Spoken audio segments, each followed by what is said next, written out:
Hello! কিছুদিন আগে আমি যখন মায়ের মন্দিরে গেছিলাম, তোমরা হয়তো দেখেছো এই কুর্তিটা আমি পরেছিলাম। এবার বলি আমি এটা কোথা থেকে নিয়েছি। এটা নিয়েছিলাম একটা বোনের কাছ থেকে। Facebook ওর একটা পেজ আছে, ওখান থেকে আমি নিয়েছি। তো ১ম এ বলি কাপড়ের কোয়ালিটি কেমন? কাপড়ের কোয়ালিটি নিয়ে কোনো কথা হবে না, জাস্ট অসাধারণ।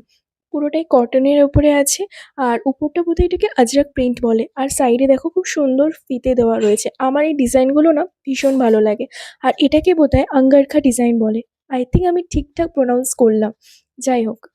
আর এছাড়াও তোমরা অনেক রকম কালারই পেয়ে যাবে। আমি যেটা নিয়েছি এটা লালের ওপরে ব্ল্যাক কালারের প্রিন্ট রয়েছে। খুব সুন্দর একটা ডিজাইন। আমার কাছে তো বেশ ভালো লেগেছে এবং অনেকটাই লং আছে কুর্তিটা।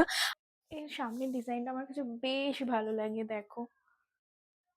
এখানে দড়ি সিস্টেম আছে, আমি বোনের প্রোফাইলটা ফেসবুকে তোমাদের সাথে লিঙ্কটা শেয়ার করে দেবো। তোমরা চাইলে ওখান থেকে গিয়ে পারচেজ করতে পারো, ওর সাথে কন্ট্যাক্ট করে নিতে পারো। নো ডাউট ভীষণ ভালো লেগেছে আমার কাছে কুর্তিটা, তোমরাও চাইলে নিতে পারো।